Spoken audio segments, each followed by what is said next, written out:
Hello guys, कैसे हैं आप सब। दोस्तों आज हम करने वाले हैं डीएलएड के एंट्रेंस एग्जाम में प्रीवियस ईयर पूछे गए सोशल साइंस के 38 क्वेश्चन। और आप लोग दोस्तों चेक कीजिएगा 38 में से कितने क्वेश्चंस का आंसर आप लोगों का सही हुआ है। ठीक है ना, चलिए स्टार्ट करते हैं। देखिए फर्स्ट क्वेश्चन में पूछा गया है रिकेटस नामक बीमारी किस विटामिन की कमी से होती है। देखिए दोस्तों रिकेटस नामक बीमारी जो है ना, ये दोस्तों विटामिन डी की कमी से होती है। अब दोस्तों आप लोग याद कीजिए, कुछ दिन पहले मैंने आपको किस विटामिन की कमी से कौन सा रोग होता है इसका एक ट्रिक्स मैंने आपको बताया था, जिसमें दोस्तों आप बहुत सारे मतलब इससे जो क्वेश्चंस पूछे जाते हैं इससे रिलेटेड आप उन्हें याद कर सकते हो एक ट्रिक के थ्रू। देखिए ट्रिक हमारा ये था दोस्तों, जैसे विटामिन ए की कमी से जो है ना, ए आर बी वी सी से स्कर्वी, डी से रिकेटस, विटामिन ई की कमी से बांझपन और विटामिन के की कमी से रक्त का थक्का नहीं जमता। ठीक है, ये हमारा ट्रिक था। तो मैं आपको स्टार्टिंग से समझाता हूँ। देखिए पहले मैं विटामिन लिखूंगा, विटामिन ए की कमी से जो है ना, ए आर, विटामिन ए की कमी से दोस्तों रतौंधी होता है। ठीक ना, तो रा को मैंने यहाँ आर से डिनोट कर दिया है। विटामिन ए की कमी से रतौंधी होता है, ए आर बी बी, और विटामिन बी की कमी से दोस्तों बेरी बेरी रोग होता है। तो बा को जो यहाँ पर मैंने बी से डिनोट कर दिया है, तो A are B B, vitamin A की कमी से रतौंधी, विटामिन बी की कमी से बेरी बेरी, और विटामिन सी की कमी से स्कर्वी। ठीक है, A are B B, C से स्कर्वी, और विटामिन डी की कमी से रिकेटस होता है। ठीक है ना, रिकेटस, विटामिन डी की कमी से रिकेटस, और विटामिन ई की कमी से बांझपन। ठीक है ना, और विटामिन के की कमी से तो आपको पता ही है रक्त का थक्का नहीं जमता। ठीक है ना, इस तरीके से आप लोग याद कर सकते हैं। और ए आर बी बी मतलब विटामिन ए की कमी से रतौंधी, रतौंधी को इंग्लिश में हम नाइट ब्लाइंडनेस कहते हैं। और बी, विटामिन बी की कमी से बेरी बेरी, सी से स्कर्वी, डी से रिकेटस, विटामिन ई की कमी से बांझपन, विटामिन के की कमी से रक्त का थक्का नहीं जमता। अब देखिए आप लोग दोस्तों यहाँ पर सेकंड में आप लोग को याद हो गया होगा, A R B B, C से स्कर्वी, डी से रिकेटस, विटामिन ई की कमी से बांझपन और विटामिन के की कमी से रक्त का थक्का नहीं जमता। अब आप लोगों को पता चल गया है विटामिन ई की कमी से क्या होता है, ए आर रतौंधी, A are B B, vitamin B की कमी से बेरी बेरी, सी से स्कर्वी, डी से रिकेटस। देखिए ये है ट्रिक। चलिए नेक्स्ट क्वेश्चन करते हैं। डिप्थेरिया नामक बीमारी शरीर के किस अंग को प्रभावित करती है। ये बीमारी दोस्तों शरीर के जो है गले को प्रभावित करती है। ठीक है ना, चलिए नेक्स्ट क्वेश्चन करते हैं। भोर तथा सायकाल का तारा किस ग्रह को कहा जाता है। तो इसका सही आंसर होगा दोस्तों शुक्र ग्रह को कहा जाता है।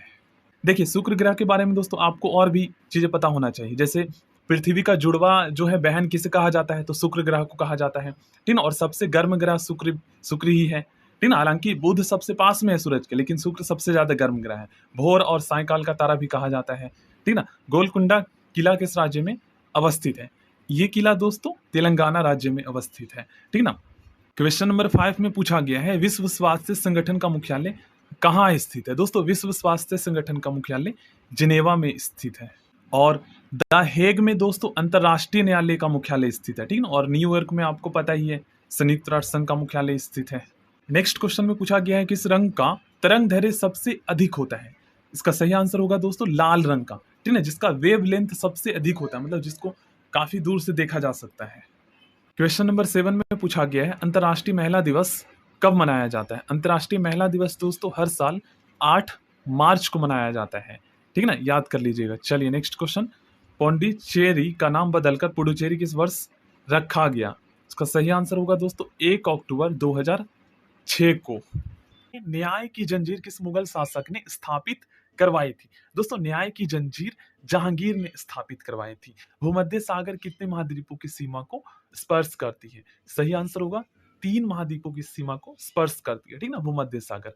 जल प्लावित क्षेत्रों में उगने वाले वनस्पति को किस नाम से जाना जाता है। तो इसका सही आंसर होगा दोस्तों ऑप्शन सी। डोंगरी किस राज्य की भाषा है। दोस्तों डोंगरी जो है ना, ये जम्मू कश्मीर की भाषा है। शनि ग्रह में मौजूद वलयों की संख्या कितनी है। 7 है। ठीक ना, कितने पाकिस्तान नामक पुस्तक के लेखक कौन है।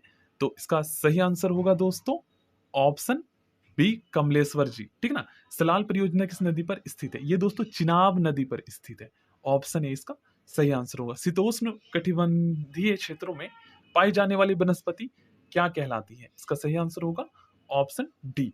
जय जवान जय किसान का नारा दोस्तों किसने दिया था, आप सभी जानते हैं, लाल बहादुर शास्त्री जी ने। ठीक ना, किस क्रिकेट खिलाड़ी को रावलपिंडी एक्सप्रेस कहा जाता है। शोएब अख्तर को कहा जाता है।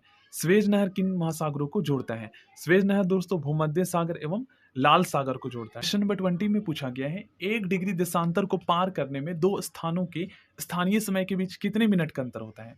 सही आंसर होगा 4 मिनट का अंतर होता है। कई बार यह भी पूछ लिया जाता है कि 1 डिग्री देशांतर कितने मिनट के बराबर होता है, तब आपको बताना है 4 मिनट के बराबर होता है। और कई बार ये भी एग्जाम में पूछ लिया जाता है कि जैसे 15 डिग्री देशांतर कितने मिनट के बराबर होता है।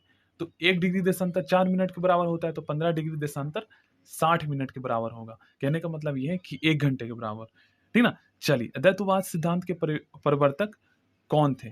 Shankaracharya ji. Next question, joule प्रति सेकंड किसका मात्रक है? अब दोस्तों यहाँ पर आप लोग कंफ्यूज होंगे। देखिए, जूल प्रति सेकंड दोस्तों शक्ति का ऐसा यूनिट होता है, मतलब शक्ति का मात्रक जो होता है जूल प्रति सेकंड होता है। अब आप लोग कहेंगे कि सर हमने तो याद किया है कि शक्ति का ऐसा यूनिट SI यूनिट वॉट होता है, तो जूल प्रति सेकंड कहाँ से आ गया? तो देखिए दोस्तों, कई सारी राशियां ऐसी भी होती है ना जिसके दो दो मात्रक होते हैं। अब देखिए, शक्ति का ऐसा यूनिट वॉट भी होता है और जूल प्रति सेकंड भी होता है। इसी तरीके से दोस्तों बल का ऐसा यूनिट SI पद्धति में बल का ऐसा यूनिट न्यूटन होता है और CGS पद्धति में बल का ऐसा यूनिट डाइन होता है, ठीक ना। ऊर्जा और कार्य का ऐसा यूनिट जूल होता है, ये भी आपको पता होना चाहिए। और विद्युत धारा का SI यूनिट क्या होता है? एम्पियर होता है, ठीक है। ये तो आपको पता ही होगा। चलिए नेक्स्ट क्वेश्चन करते हैं। उष्णकटिबंधीय मरुस्थलीय क्षेत्रों की वनस्पति क्या कहलाती है? इसका सही आंसर होगा दोस्तों ऑप्शन सी। नेक्स्ट क्वेश्चन, भारतीय रेल डीजल के इंजनों का निर्माण कहाँ होता है? वाराणसी में। नेक्स्ट क्वेश्चन, देवदास उपन्यास की रचना किसने की थी? शरत चंद्र चटर्जी जी ने, ठीक ना। स्वतंत्र भारत के प्रथम गवर्नर जनरल कौन थे? जनरल कर लीजिएगा। अब दोस्तों यहाँ पर जो है ना ज्यादातर स्टूडेंट कंफ्यूज हो जाते हैं, तो यहाँ पर क्वेश्चन दो तरीके से पूछा जाता है, दोनों को ध्यान में रखना है। पहला क्वेश्चन तो अगर आपसे ये पूछा जाए कि स्वतंत्र भारत के प्रथम गवर्नर जनरल कौन थे, तब आपको बताना है लॉर्ड माउंटबेटन।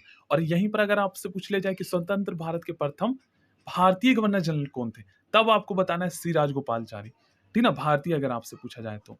चलिए क्वेश्चन नंबर 27 करते हैं। क्वेश्चन नंबर 27 में पूछा गया है मेटूर बांध किस नदी पर स्थित है? ये दोस्तों कावेरी नदी पर स्थित है। अंत्योदय का विचार किसने दिया था? जयप्रकाश नारायण ने। और जयप्रकाश नारायण को दोस्तों JP के नाम से भी जाना जाता है और इन्होंने संपूर्ण क्रांति का आह्वान किया था। दलदली एवं भूमध्य रेखीय उष्ण एवं आर्द्रता वाली वनस्पति को क्या कहते हैं? सही आंसर होगा ऑप्शन डी। स्वामी विवेकानंद का जन्म कब हुआ था? सही आंसर होगा 12 जनवरी 1863 ईस्वी को, ठीक है ना। AC अल्टरनेटिव करंट को डायरेक्ट करंट में बदलने के लिए किसका प्रयोग किया जाता है? रेक्टिफायर का प्रयोग किया जाता है, ठीक है ना। हेनरी किस भौतिक राशि का मात्रक है? विद्युत प्रेरकत्व का SI यूनिट क्या होता है? हेनरी। मतलब विद्युत प्रेरकत्व को हम हेनरी में मापते हैं। जैसे प्रतिरोध को हम किस में मापते हैं? ओम में मापते हैं। विद्युत विभव मतलब कि पोटेंशियल डिफरेंस या विभवांतर को हम किस में मापते हैं? तो विभवांतर को दोस्तों हम किस में मापते हैं? वोल्ट में मापते हैं। देखिए, विद्युत विभव को हम इंग्लिश में पोटेंशियल डिफरेंस कहते हैं और इसको एक और नाम भी से भी कहा जाता है विभवांतर, ठीक है, जिसका SI यूनिट वोल्ट होता है। नाभिकीय क्रियाओं में किसका उपयोग ईंधन के रूप में होता है? सही आंसर होगा ऑप्शन डी। जस्ता एवं तांबा के मिश्रण को क्या कहते हैं?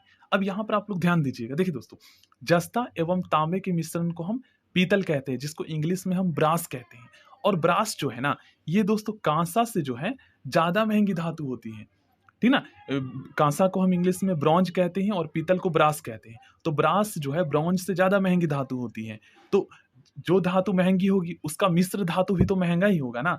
तो इसलिए पीतल का जो मिश्र धातु होता है ये जस्ता एवं तांबा होता है, और ब्रॉन्ज, ठीक ना, कांसा का मिश्र धातु टीन एवं तांबा होता है। तो टीन जस्ता से सस्ता है, जिंक से, ठीक ना। इस तरीके से समझ सकते हैं। बर्नौली का प्रमेय जो सिद्धांत है किससे संबंधित है? तो ये प्रमेय दोस्तों संबंधित है ऊर्जा के संरक्षण के नियम से, ठीक ना। चलिए नेक्स्ट क्वेश्चन करते हैं। नेक्स्ट क्वेश्चन में पूछा गया भारत की सर्वाधिक विदेशी मुद्रा किस पर खर्च होती है? इसका सही आंसर होगा ईंधन तेल में खर्च होती है, ठीक ना। सांद्र HCl में नाइट्रिक अम्ल मिलाने पर क्या बनता है? हाइड्रोक्लोरिक अम्ल में नाइट्रिक अम्ल मिलाने पर क्या बनता है? इसका सही आंसर होगा दोस्तों क्रियाशील क्लोरीन बनता है, ठीक ना। पूर्वी मध्य रेलवे का मुख्यालय कहाँ है? इसका सही आंसर होगा दोस्तों हाजीपुर में। C6H12O6 किसका रासायनिक सूत्र है? तो ये दोस्तों ग्लूकोज का। ये तो आपने क्लास 10th में पढ़े होंगे। सो थैंक यू दोस्तों, प्लीज वीडियो को लाइक कर दीजिए।